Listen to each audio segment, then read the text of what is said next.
G'day guys, welcome back to the channel and welcome back for another episode of Wasteland Survival. So last week I got the majority of this train done. Well actually, yeah, I got the majority of it done. Obviously I got this airlock done as well, and the subway is pretty much complete as well. So there's really only two things that I need to do from here. The first thing I want to do is I would like to add in some air vents into this whole subway system. So I think overall I'm probably going to put in about 12 air vents, and I'm going to have to place them up here simply because there's just, I could put them down below, but I don't really want to dig down that far. I think that's going to be too much of a mission. The only problem is with putting them up here, I have to run the pipe along the roof. But if you guys remember, and let me bring up the spectator camera, this actually gets pretty close to the edge of the valley, so I'm not sure if I would actually have the space to do that. Yeah, you can kind of see that the grass is kind of showing through here. Let me go back to my character and hopefully not run out of fuel. Oh, that was close. Nice. Okay, now the second thing I want to do is I want to figure out how to get this train to go back and forth. Well, I should say I've already actually kind of figured it out. But yeah, I'm going to go through the way that Keen Software done it.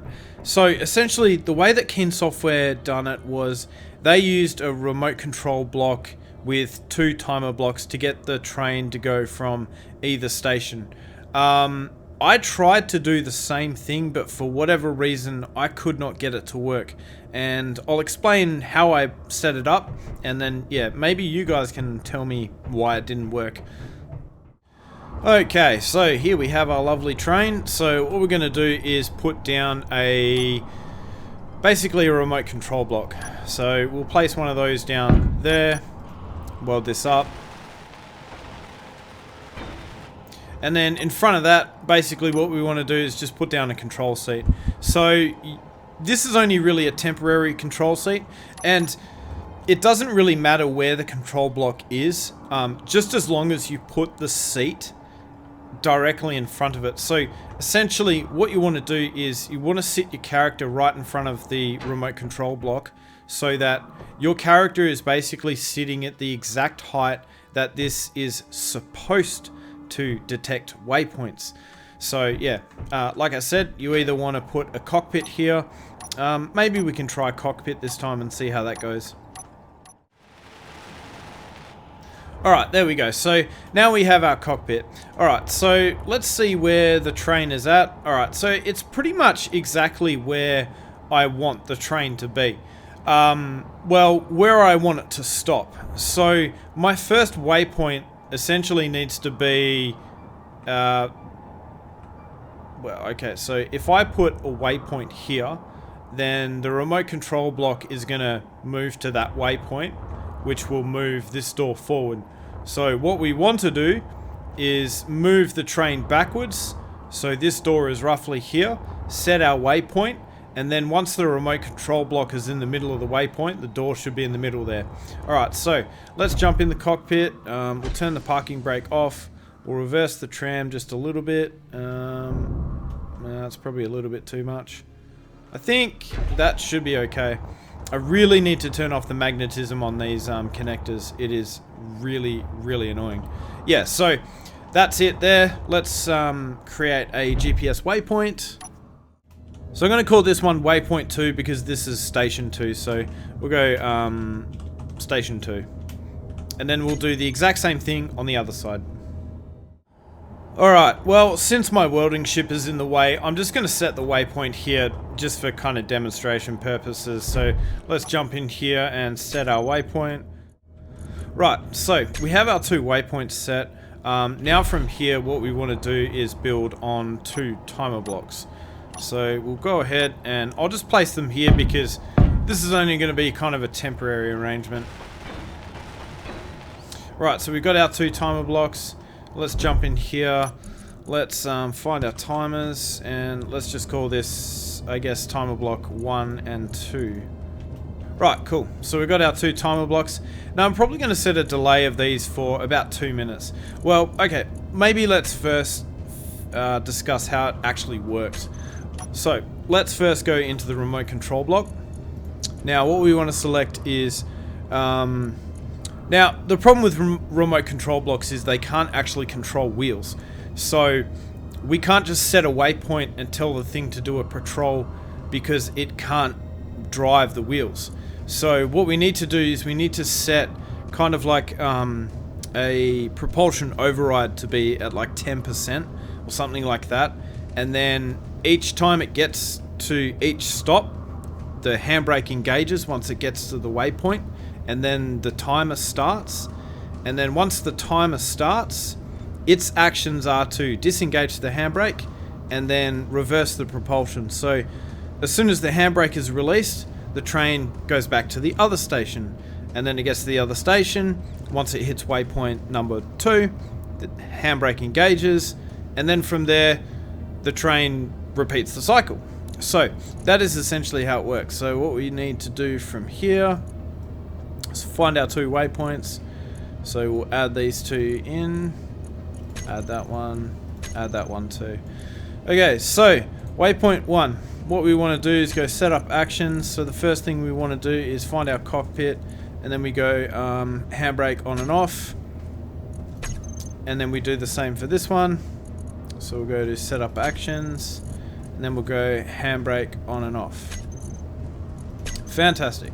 Okay, now we find our timers. So we got timer block 1. Now we'll go to set up actions. We want to turn the handbrake on and off, and then we want to set a group for our wheels if I haven't already done so. I don't think I have. No, I haven't. So let's create a group for these. I'll just call these drive wheels.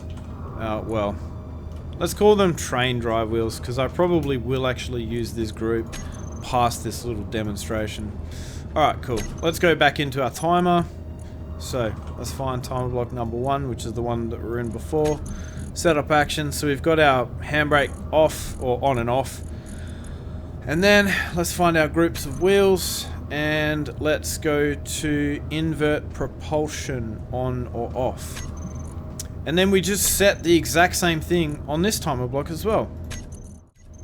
And then we go back into the remote control block. Now we go into waypoint 1, set up actions, and then we just find timer number 1, and then we go to start, and then we do the same for this one. Cool. And that's everything configured. So that is exactly how they did it in the Sparks of the Future scenario. But for whatever reason, I was testing this in a creative world, and I just could not get it to work. Everything worked quite well, except for the fact that these remote control blocks were, for some reason, not able to detect my waypoints.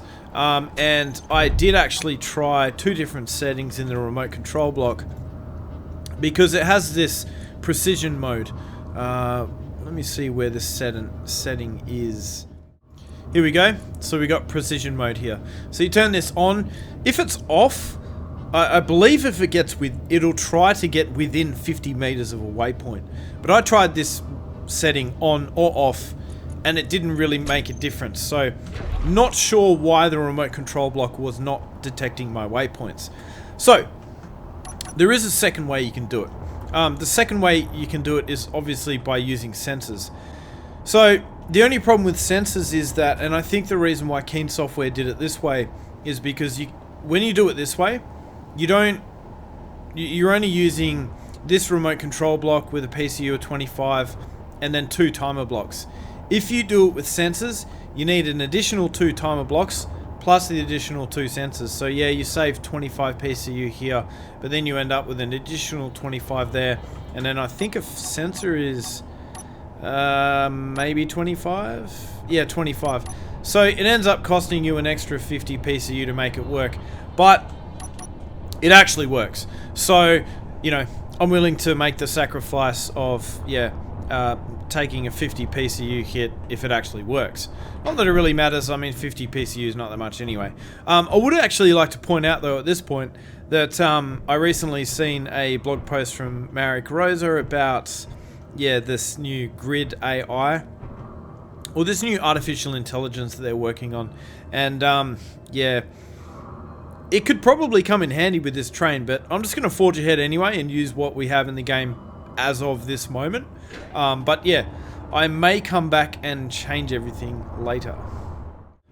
Okay, now the final thing to consider is these timer blocks, and the entire reason why these timer blocks are here is to basically make sure that the train will actually stop at either station.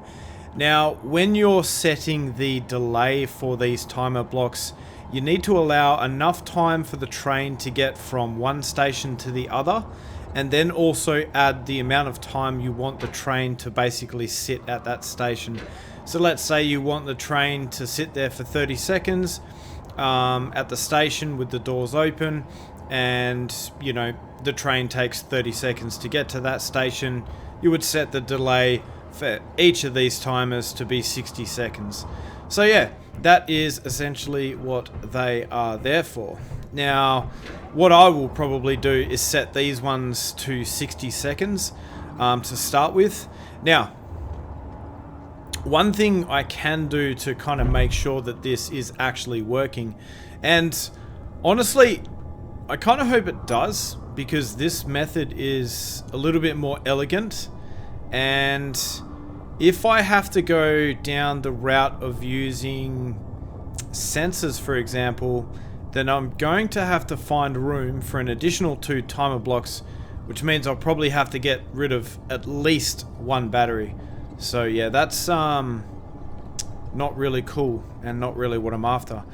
Now, what should happen here is when I get to this waypoint and the remote control block hits that waypoint, it should then engage the handbrake and then engage that timer block. The question is it going to do that? No. And see, this is the problem that I had. Sometimes this would actually work. So I would get to this point, the remote control block would sense the waypoint, and then it would action what I've set it to do when it actually senses that waypoint. And it's not like we need to turn autopilot on either. So yeah, I think unfortunately I am going to have to go with sensors, or at least until these guys release this next update, which will hopefully not require any of this stuff, and we can just do it all with one simple block. That would be nice. Okay, so here we go. I've modified the train now, so I've put in a timer block here at the front, one there, and then one at the rear as well. So I still have 5 batteries on here, so I think that should be alright. If I jump into the cockpit, let's just see how much time we have before it runs out. Alright, well, at the moment we have 5 days, but if I put the accelerator on, let's see how many... Yeah, so we've got 17 hours if I put full accelerator on. So I think that should be more than enough battery power. And also on top of that, these batteries aren't even full. So once these batteries are full, then we should be, like 30, 40, 50 days, something like that. Anyway, we have our sensors on the front, on the rear as well. I've gone ahead, I've named this sensor here Station 1 because it's facing Station 1, because this is the one that connects to the base. That will be Station 2 sensor on the other end, and then likewise with these timer blocks. Okay, so let's get to the fun part of actually setting all this stuff up. And I do apologize for me talking a lot in this episode, but I do want to kind of try and explain this stuff as simply as I possibly can, so as many people can understand it as possible, and then use this information to build something cool themselves. Alright, so let's get started. So what we want these sensors to do is we want these sensors to basically detect the wall. once they do detect the wall or the end of the train station, we want them to slam on the handbrake. So the first thing we're going to do is we're going to go to setup actions. But here's the problem. The problem with sensors is that you can only put one action when they detect something and another action when they don't detect something. So what I want to do is I want to start a timer block and I want to put the handbrake on at the same time, but I can't do that. I can only basically start another timer block. So okay, so what we're going to do here is we are going to go into train sensor station 1 and we'll go to setup actions, and then we'll find our timer block, which will be train 1 or train station 1 timer 1, and then we'll trigger now. Let's close that. Let's do the same for station 2. Setup actions, right click on this one, trigger now. So this one, let's remove that. We want station 2 timer 1. So we'll set that to trigger now. I got a little bit confused a second ago because I was just making sure this one was trigger now and not start. Because if you trigger them now, then it ignores any delay that you set for them. And that's what I want for these timers. Alright, so now once the sensor detects the wall, it's going to trigger this timer. And it's going to trigger it now. So what we want to do is set up the actions for this timer. Now what we want to do is go into here, and then we want to select the cockpit if we have it. So we'll just select the front control seat, and then we'll put the handbrake on and off, and then we'll find our second timer. So if I'm correct, this is station 1 timer 1. So let's go to setup actions. We want station 1 timer 2, and then we'll go to start. Okay, fantastic. And then let's close that one. Now what we want to do is find station 2 timer 1, go to setup actions, set the handbrake on and off again, station 2 timer 2, start. Fantastic. Alright, now for these timer 2s, what we want to do is go into setup actions again, and these timers are the ones that are responsible for the delay on how long it's going to sit at the station for. So I'm going to set the delay for this one to be 60 seconds. This is probably really hard to understand. It kind of makes sense in my head because I've been doing stuff with timer blocks for so long now. But yeah, hopefully this makes sense. Okay, so we have our delay set for 1 minute. So that should give us enough time for the train to make its way down to the other end, stop at the station, and then basically, after 60 seconds, it turns off the handbrake and then it reverses the propulsion. So what we want to do here is in timer number 2, setup actions, we'll want to go to inverse propulsion. So of course, it's in the wheel group. I just totally had a mental blank there. Okay, so we inverse the propulsion. I'll do it for the other one now. Just so that we don't forget to do that. Right, so sequence of events. Train gets to the wall, activates this sensor. This sensor then activates this timer, and this timer then immediately puts on the handbrake. So that all happens pretty much immediately. So immediately what happens is, as soon as the sensor detects the wall, the handbrake is engaged. And then it starts the timer. This timer here, so it starts it, and that is this timer here, and that timer will then count down from 60 seconds, and then from there what will happen is, if we go into setup actions, it will inverse the propulsion. So because the train is coming in forwards, then it's going to set it into reverse, so that once this here activates and the handbrake is disengaged, it reverses out of the station and goes to the next one. And then when it gets to the other station, the same thing happens, but just with the second set of sensors and timer blocks. So that is essentially how that works. So I think that actually makes a lot more sense than when I was actually setting it up. Yeah, maybe I should have just set it up and then just explained it afterwards. Not sure. So the final thing we need to do is we need to determine the range of the sensor. So what I'm going to do is drive this thing to the other station, because this annoying world ship, which is actually getting pretty annoying at this point, is in my way, and I cannot actually yeah, put this thing close to the wall to actually determine how far this sensor needs to go. Okay, so I've pretty much got the train into position, so this is essentially where I want this thing to stop. So what I want to do now is set this sensor to, yeah, I'm basically just going to creep it forward until it turns red. So if we go into this sensor here and we go to, where is it? Show on HUD, we'll turn that on. And then in the info section, we will go sensors, field of range. And then it shows us the field of range of this thing. So I'm going to go for, let's see, we'll go 1.25. It doesn't really need to be, like, honestly, this could even be like 0.1 if you really wanted it to be, but I'll make it a relatively decent sized beam. Well, this back extent can be 0.1. This front extent, let's go with, I think, yeah, let's go with 5 meters to start with and then see what happens. Right, so what we also need to do is we need to tell this sensor that it is to detect stations. And then also subgrids, and we might as well do large ships as well, depending on how this sensor kind of detects my base. I'm pretty sure that it should be fine with, what was I going to say?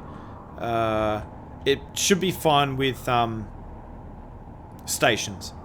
Okay, so let's, in fact, I'm going to turn off the detection of players so that when we creep this thing forward, so let's go 5.1. No, doesn't turn green. Let's go 5.25, for example. Okay, so that turns green. So now I know that when the train gets to this point, the sensor will activate, which will then engage the handbrake and then activate all the other chain of events. So I know that my sensor's field of range needs to be about 5.25 meters, but I think what I'll do is I'm gonna increase that just a tiny bit. So I might go for maybe about 5.4 meters, because there's gonna be a delay when the handbrake engages and the train actually stops. So maybe I'll go like half a meter. I think if the train's going like about 50 kilometers an hour and then you try and, it's not going to stop on a dime, so we could probably even push that up to maybe like 5.8. Let's try that and see how it goes. Okay, so now we've got our sensors set. Now I did say that was the last thing, but actually it's not. The last thing is actually setting the the propulsion override. And that is essentially key to this whole thing working. So the propulsion override is going to be on constantly, so the train's going to be moving constantly, and there's no way you can stop it without turning that off. Alright, so the propulsion override will be set to about 20%. No, sorry, 10%. But first, what I want to do is figure out the speed limit of this thing. Alright, well, I've set the speed limit of these wheels to about 25 kilometers an hour, which is about 6.5 meters per second, which is not terribly fast, but it's a very short tunnel, and yeah, I want people to enjoy the ride, so why not set it a little bit higher? Yeah, so hopefully 60 seconds is enough time to actually get this to work. So the final thing I need to do to get this thing to work is set this sensor to be the same as the one in front. Well, actually, technically, this is the one in front. So I need to set that sensor. And then from there, we just go into the menu and set the propulsion override. And then from there, we just let the train do its thing. The only problem is Oh. It's going to be a bit sketchy with the train going back and forth. I need to move this world ship before I do that, because otherwise I risk crashing this thing into the train and ruining all my hard work. So yeah, there is that too. I wonder, is there enough room at the other end here to put the world ship? I reckon I could park the world ship here, and I think I am actually going to do that before I set up this train.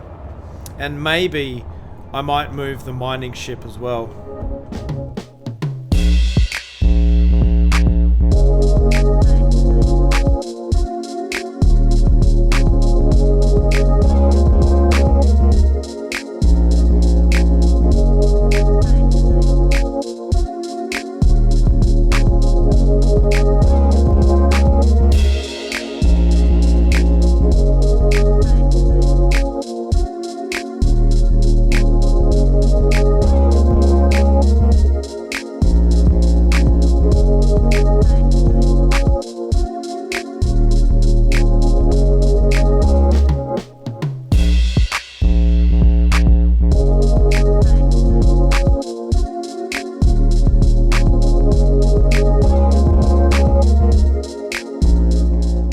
Alright, so, moment of truth. I've set both of the sensors, so the final thing to do from here is actually tell this thing to turn on propulsion override. So let's go into train drive wheels group, propulsion override. Let's set this to 10. No, wait, sorry. I think it's 0.01. Wait. Is it? No, it's 0.1. There we go, 10%. Okay, and now when this thing gets to the station, the sensor should detect the wall and then it will stop. So let's see what it does. So yeah, seems like it hits the wall, which is not good.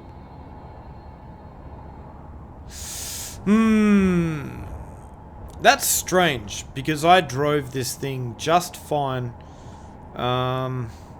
And now it wants to kind of mess around. I did actually encounter some problems with this thing being slightly unstable in the creative world, but I thought it was just being a little bit buggy. Yeah, it turns out maybe not. So, alright, I'm gonna have to fix this. Okay, so I've moved the train forward a little bit so that we can start working on it. I've gone ahead and I've disabled the propulsion override as well. As I mentioned before, I have actually run into this problem before in creative mode. What I noticed was that the clamping force here on these wheels is actually not high enough. When you're driving it by hand, like when you're sitting in the control seat and you're actually driving it back and forth, it seems to be fine, but whenever I set the propulsion override, this clamping force here seemed to be not enough, and then the train would kind of walk around, and then, you know, obviously it would either hit this side or it would hit that side there. So what we're going to do is, yeah, I'm going to show you how to fix it. Now, I will actually go ahead and release a blueprint, or I'll release this world back onto the workshop after I've fixed this train, or after this episode. So the existing save or world that is uploaded at the moment will be updated. Not sure exactly when that will happen though, because honestly it's a little bit difficult, because I've got to try and replace that blueprint with a new one, so, or that world with a new one. Okay, so the first thing we need to do to fix this problem is go into the control panel. Let's find our groups for our wheels. So the drive wheels, what I'll do here is I'll put the parking brake on. So our drive wheels, I'm going to set the friction of these to 0. So, alright, cool. Now our vertical wheels, what we're going to do is we're actually going to, I'll keep the friction where it is. Actually, I'll probably turn the friction down to nothing. Now, as I figured out, the height offset for these wheels needs to be probably closer to about -90. So we're going to go to -0.9, which will be -90 centimeters. And the strength here, we're actually going to dial this up to about 40%. And when we do that, that should hopefully bring the train back into square. Alright, so now that we've set those two, I'm going to exit out of here. I might put just a tiny bit of friction on these wheels. Actually, I'll try without it. So we'll turn the brake off. So now that should hopefully mean the train is kind of centered. Okay, so now let's turn our friction back on our horizontal wheels. So let's go friction 100%. Okay, so now we can actually stop the train. Right, so let's see roughly where it sits when we go to the station. Okay, so it looks like it's going to clear the station just fine when we're driving it manually. Now let's see if it actually works, if it does it automatically. So I'm going to stop the train here. What we'll do is we'll set our propulsion override again, and then we'll give it a test. So essentially, I'll just explain roughly what I did. So we turned off the friction for these horizontal wheels, which is obviously the wheels that the train is sitting on top of. The reason for that is so that when we go ahead and expand out the wheels on the bottom, hopefully what happens is the train is effectively allowed to slide in that direction. So when we increase the clamping force here, the train basically slides back into alignment, and then we go ahead and we turn the friction back onto these wheels, and then that kind of locks it into position. And then hopefully, and what I did as well is I turned up the friction of these wheels to about 20%. So the train doesn't perform as well, like it doesn't accelerate and stop as fast as it did before. Obviously because there's now like a lot of force trying to keep it steady, but it actually works, so that's fine. Alright, now what we'll do is we will go ahead and turn the propulsion override back on. So let's go ahead and do that. I think I want to set this to negative 0.1 so that it goes forward. Let's try that. Okay, cool. And now it should... Cool. Now the handbrake engages and the timer activates. And what should happen is after 60 seconds, the train should reverse direction. So unfortunately, we're just going to have to wait that out. Alright, and here we go. So the train is now moving out of the station all on its own and heading to the other station. Now let's see if it actually, parks itself in the middle or it hits these walls again. Alright, and here we go. It's coming in. So hopefully it doesn't hit any walls. Looks pretty good on that side. Looks pretty good on this side. Honestly, I think it's like really well centered, and it stops almost exactly where I want it to. So yeah, I think this is working out absolutely awesome. And one thing I would like to check is what's our battery life going to be? So we're looking at 5 days. So I might just weld up a reactor on top to charge this thing.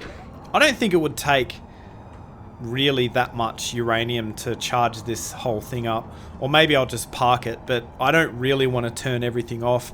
Now that it's all set, I kind of just want to let the train run. Okay, so now that the train is done, we can move on to the air vents. Now, like I said before, I'm going to probably go for about 12 air vents, and I know that doesn't really seem like a lot, but to be honest, like I said before in one of the previous episodes, we're only going to fill this place once, and then after that, we're never going to fill it again. So 12 air vents should be more than enough. Alright, so I already have a conveyor system running down to this point, so I think I'm going to leave that. But what we do need to do is, kind of clean up this conveyor system here. So I need to cut all of this out, and then move it down by one block, and then reattach it here. And then that bit should be sorted out. Everything should be airtight from there, apart from that other airlock. Ah, here comes our train again. How cool is that? And it actually stops relatively softly as well. That's awesome. Alright, so, like I said, we've got our conveyor running down here. So, I think what I'm going to do is I'm going to run a single conveyor pipe up the side here, and then go to the roof, run our air vents, and then I'm simply going to run the conveyor system. I may kind of extend it out to this point, and then maybe go back this way, and then run it down this side, so that we can kind of avoid poking out of this valley here. So I don't know, we'll probably just pop it out about here, run it down, and then run it all the way to the side. And then we can do the same. And the reason why I'm running it on this side is so that when we get to this airlock here, it's kind of closer. Rather than it being on this side, I would then have to run a pipe all the way across. So I think it makes sense to make it on this side instead. Alright, so we're going to have a lot of digging to do. Alright, so now we have this hallway buttoned up, so everything is now complete. Only problem is it seems to not be airtight. I don't know if it's only this hallway or if it's something else as well. But if I go ahead and place an air vent down, if I actually have the materials for one, you'll kind of see that this room is not airtight.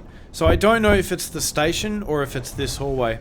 But let's just put a air vent here and just see if this space is actually airtight. Yeah, so you can see it's not airtight. Let's close this door and see if this hallway is the one that is leaking the air. Yes, it does seem... Wait, no. Okay, so the hallway is airtight, so that's not a problem. But it seems like we do have a leak somewhere in the base. Oh, actually, I think I know what it is. I think it's likely to be... Energy critical. Probably these doors here. Because, yeah, well, that's definitely what's going to leak. Alright, let's grab the materials for these and get these two doors built. And then I think everything should then be airtight. And then we can start building our air vents. Okay, well, I haven't really had much luck trying to find this leak. That's alright. I think I will use the build planner later on to try and figure out where it's coming from. It could even be here or something like that. Maybe something stupid. Yeah, because it's not 100% finished. But anyway, I'm going to forge ahead and I'm going to try and get this conveyor system sorted. Right, so like I said before, I have a conveyor system running to about this point. So I think what I will do is run a conveyor underneath the floor. And we'll have to go around here. So if I grind out this block, and we should be able to drill a hole. So I'll drill a hole all the way around up until about there, somewhere like that. And then we'll put in our air vents. And then from there on the side, I'm then going to run it right down to the other side. Alright, so let's see if we can get this drilled out.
Alright, and there we go. So we have our 12 vents installed. So as you can see, they're sitting up here in the roof.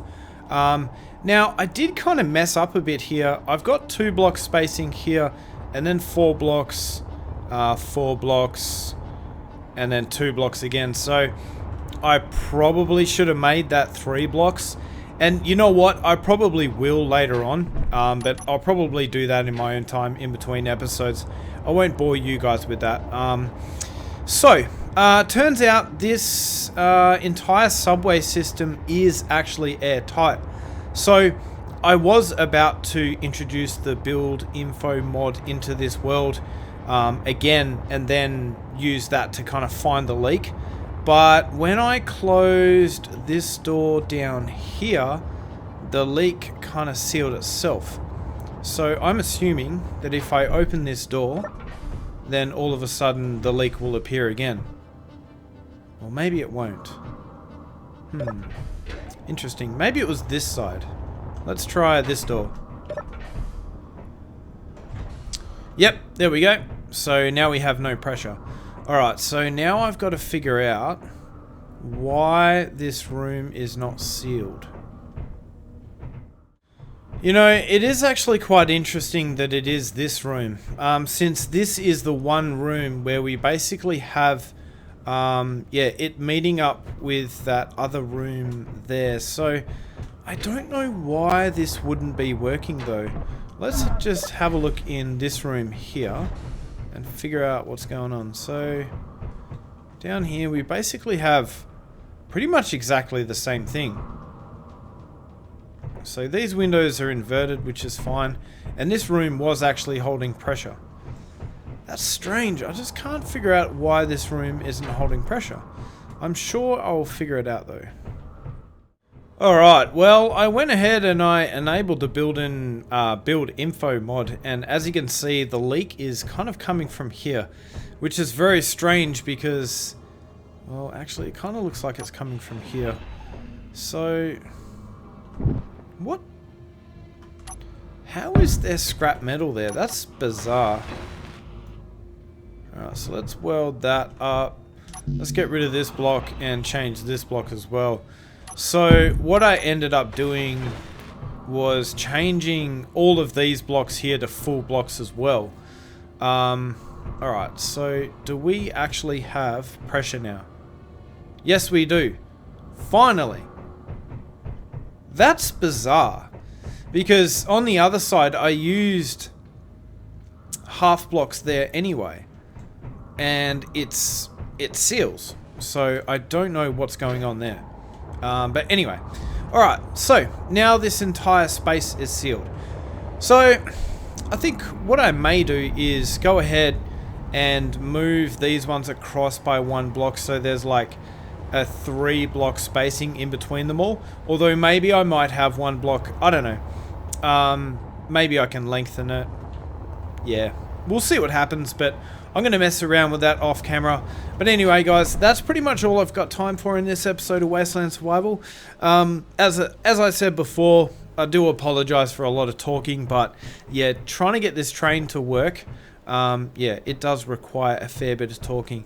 And I think I also noticed that this thing kind of stops every time you reload the game. So I don't know if that's a thing or not. So I'll have to figure that out in between episodes as well. So anyway, guys, thanks very much for watching. Really hope you enjoyed the episode, and I hope to see you next time.